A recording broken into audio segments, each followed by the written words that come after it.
what's up you guys, this is Rob from Guy Plays, and today on the daily grind, it's kind of like a daily grind, but it's really not, it's weird. Today's episode is weird. We're going to look at the rewards from the Pacifism defect, we're going to take a look at the Ignis Wraith, and we're also going to be kind of giving some tips and tricks for some of the extended runs. We've been doing some playing, me and my dedicated raid team. It's weird. We came together again for this one. Anyway, we'll talk in a second. So, I wanted to go ahead and show you the Harkonar Wraith stuff. As we all feared, or as I specifically feared, it is untintable. So I was like, let's just make Voltgrax match it.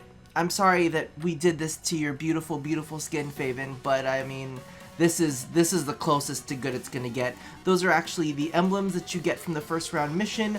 That's the chest piece, that's the back piece, those are the weird arm pieces. I don't even want to talk about it any further than that. So I actually want to go pop out, and I'm gonna show you another customization that actually came out with it, and I thought it was kind of hilarious, which is this piece right here. It's called the, let's take a look. It's called the Provoc shoulder guard. Now, the thing about these is this one actually costs, I think, 50 plat, and it only fits on one shoulder. You can't put it on the other shoulder. Actually, let's take a look right now. If I remove it from this shoulder, can I put it on the other one?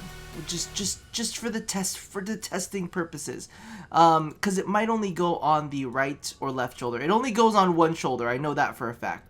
Yeah, it only goes on the very first shoulder part, which I'm assuming is probably going to be the left shoulder. So 50 plat for that. Personally, I had to buy it because I just thought it was just it's so weird. It's like it's like a Grineer skull with the butcher knife through it on your shoulder. That's weird. The one thing that I did not buy, however, and I'll go ahead and show you that right now, is there is a Harkonar skin set for what looks like to be the Cum, the Grinlock, the Javlock, and the Marelock.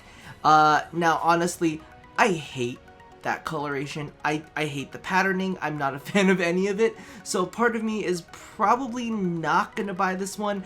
But for any of you guys who do enjoy it, it exists for you, and it's there for 60 plat. Now, the next thing that I wanted to take a look at, actually, was the Ignis Wraith, which I don't know how I feel about it. I've got mixed feelings, so let's take a look at it right now. The Ignis Wraith, if you're looking at it, it actually has a lower base damage than the standard Ignis. It is a base heat of 25. However, it does get buffs to its critical chance, which is actually 7% higher than the previous, the standard Ignis, and it's got a higher status per second, which is actually 5% higher than the original, making it a little bit better at doling out the statuses. Now, I ran some numbers on this because I didn't want to just be like, hey, look at this thing that we have over here. But I was looking at the critical chance because it was kind of like, does that really matter too much? Now, on its own, just with the normal point blank, it's going to have 30% crit chance, which is not terrible. But if you put Argon Scope on it as well, Argon Scope, yep, it's the one where you get the headshots, and then it gives you the crits, because I'm thinking, the Ignis is probably going to be pretty pro at getting headshots because it's a big old gas flamey gun.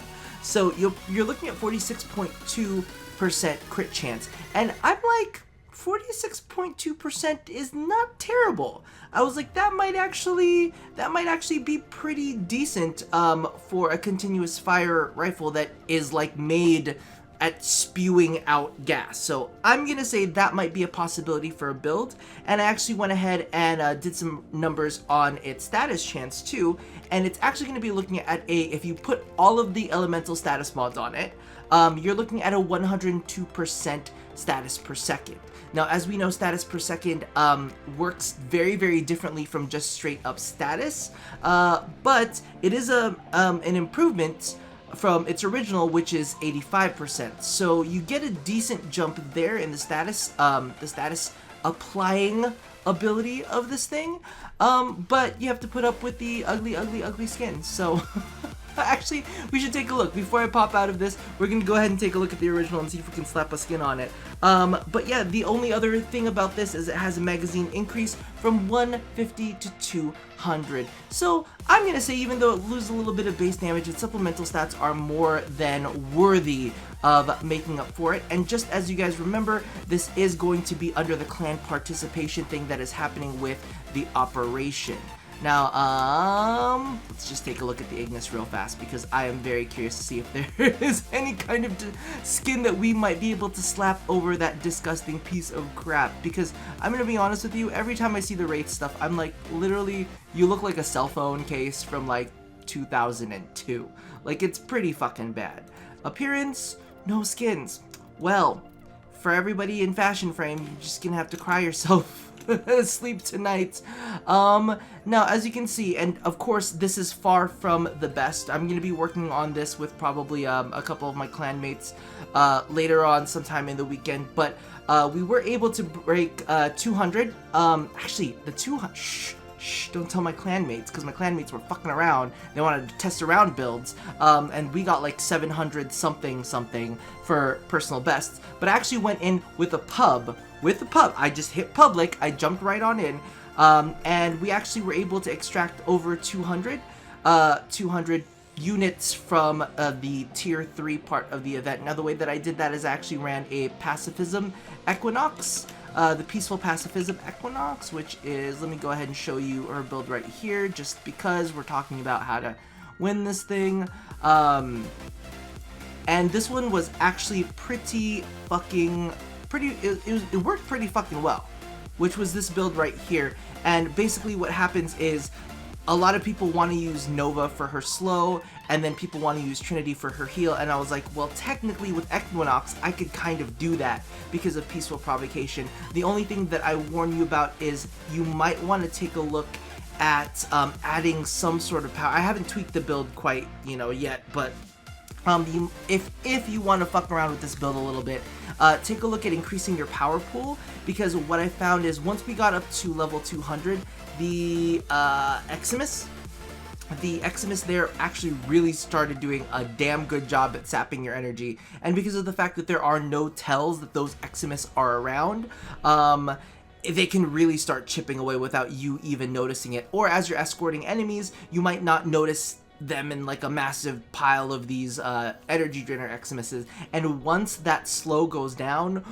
oh, shit starts hurting. Like, the little bit of panic mode sets into play when all of that happens. So this is really good. Been playing around with it. I think the big fans of frames that we're using right now is a lot of Nova, a lot of Trinity. I'm playing Equinox myself.